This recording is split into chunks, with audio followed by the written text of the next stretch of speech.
Welcome to my channel of LearnRHEL on YouTube.com. This channel is dedicated to helping those who are trying to develop their skill in Linux, specifically targeting the audience of those users who are using Scientific Linux, CentOS Linux, and Red Hat Linux. If you are a Debian or Ubuntu user, you might get something out of these videos, but you are not actually the target audience for these videos. Today's discussion is going to be about cron jobs and cron tabs. What is the difference? What are they? So cron tabs are files that store cron jobs. Cron jobs are, to steal a term from Microsoft terminology, scheduled tasks. You can set up the execution of binaries and shell scripts, or any kind of scripts really, to be executed on a given day, a given month, a given year, for across the year, entire, every hour, every minute. Or you can even change those and limit what hours or what minutes or what days you want to execute. It's pretty easy to do. So let's get started. Here we have a CentOS 7 machine, and I will show you what a cron tab looks like. I'm going to sudo up to root first, and then I will take you to the var spool cron directory, which is where a file is stored that has the name root. This just happens to be the file name for the cron tab of root, which by convention usually is named after a username. I only have one cron tab that's user dedicated on this machine, and it just happens to be the cron tab for root. So if we do a cat on this file, we will see this content. Now, just so you know, these lines are not standard as part of a root cron tab or any user cron tab. I added them there for myself. And you may want to do the same thing. You can grab these lines out of the /etc, that's etc, /cron tab file. And then you can paste them there when you want. You can modify this file in one of two ways, but the best way to modify these files is to actually use the command crontab -e as an echo. So if I do crontab -e, I can modify this file. Let me go down here to the bottom. I'm going to use VI as my typical editor, and I'm going to put a hashtag character, I guess we're calling it on the internet now. I'm going to save this. Save and quit. Now, this was basically just a cat of the file. Now, if I do a crontab -l, I can basically get the exact same result with the hashtag in place now. And you see the change. I could vim this file like this, go down to this line, hit the letter X to basically delete that single character, quit and save the file again. I'm going to clear the screen. And if I hit crontab -l, we see that the original configuration is back in place again. It's crontab -l is listing all of the jobs that are inside of the var spool cron root file. All right, so we've covered that. That's basically for user crons. There is tons of places where cron jobs can be stored. So let's go back to the etc directory. And I'm going to do a find command in this directory of all the directories that have a name that has the string cron somewhere in it. So there's cron.daily. There's this directory, but this is not relevant to our discussion. Cron.hourly, cron.d, cron.monthly, and cron.weekly. If we go into these different directories, I'll just drop into a couple of them. Cron.daily, for example. You'll see that there are files in here. Now, if we do a cat on mlocate, for example, this doesn't look too much like a cron job. And that's because this is actually a shell script that's stored in the etc cron.daily directory. But cron.daily gets executed every day as it's getting handled by the anacron features. And a cron is a superset of the suite of cron jobs and cron tab management. So you may want to do some man page reading or info page reading on these two terms. You do a man on cron tab, and quit that, or you can do a man on anacron, and you can basically learn a lot more about these more refined and free contained setups. The files that exist in these directories actually come with the operating system's distribution and installation. If you delete them, you can probably get them back after you update your system and get the package reinstalled and put all those files back in place. All right, so we've covered this topic. The next thing to look at is another file called /etc/crontab. If we do a cat on /etc/crontab, now we're looking back at something that looks like our original crontab -L, crontab -E output. You'll see that the variables are actually up here at the top.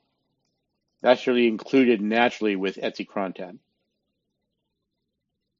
This is where I grabbed those lines from the result that you saw from crontab-L.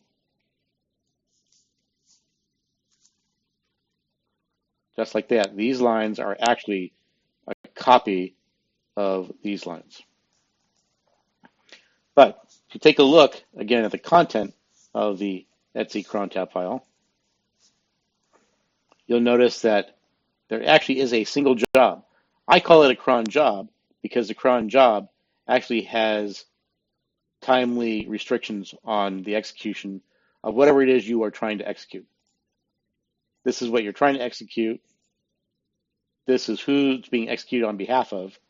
And these are the timely restrictions, as I'm calling them, the job definition of the time constraints. So you can see from the chart here that the first column refers to the minutes, the second column refers to the hours, third, so on and so forth. You can break this up and make it only on the 5th minute. You don't have to prefix it with a 0, by the way. Or you can make it every 5 minutes. You can do that by putting */5. So let's take a look at that. So do vim on /etc/crontab. I'll show you another working example of how you can make this run every 5 minutes. So asterisk divided by 5. Believe it or not, that means for every 5 minutes. If you want to do it every 6 hours, /6. And if you only want it to occur on the first day of the month, only on January 1st, February 1st, March 1st, and so on, then you simply put 1 in that third field. If you want it to be only the months ending, months 7 through 12, so July through December, you can actually put 7-12. And you can do this in all the different cron job management files. So your cron tab for your users, we're using crontab-E. You can use this kind of a syntax. Now, in this file, they want a user. So we would basically duplicate the same thing. It doesn't have to be root, but that's what they're using in this file. So that's why I'm just giving you a duplicated result. And then /some other binary. Now this file doesn't actually exist. But this configuration you see, this cron configuration with the time restraints, actually would work. Hit save quit. That is now inside the etc crontab. Now here's the problem though. When it comes to troubleshooting, you might have scheduled tasks, these cron jobs, executing on your system at different times.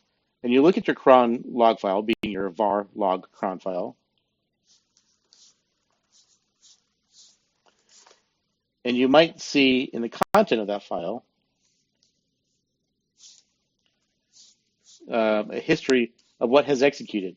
Maybe what's executed and failed, what's executed and succeeded. Like that. We just had a live update just now. So there's an incorrect configuration in the cron job I just added. But now you can see that because it's popping up in the log file because it's running every few minutes. So let me go ahead and stop the tail, and I'm going to go ahead and vim the etc crontab file again, and I'm going to delete this line. Don't really need it, except for the sake of this video. Now there is a way to restrict users from having access to be able to have cron tabs. Again, basically a container space, a file essentially, where cron jobs are stored. That's handled in the etc directory. And by default, there is always a cron.deny file. But cron.deny is empty by default, I believe. Take a look, and it is. The other file would be the cron.allow. But by factory default, the file doesn't exist. So if you want to restrict a user from having access to have the ability to create a cron job of their own, you would basically modify the etc cron.deny file and simply add their name. So my name is Warren. I would simply put the name Warren. If you have somebody on your team named Lisa, you can put their name in there as well. Quit and save the file. Oops. Quit and save this file. Man. Quit and save the file. There we go. Finally. And that's all you got to do to make sure that Lisa can't create a cron job and Warren can't create a cron job. Now, I don't really need this file, so I'm going to go ahead and zero it out. I could go back into the file and use the VI and delete it, but I don't need anything that's in the file, so I'm just going to go ahead and zero it out. So that's basically what you need to know. How to figure out what's succeeding and failing for crons. You just saw that. You can do a review of the var log cron file. You can vim it, you can VI it, or you can tail it to watch it interactively.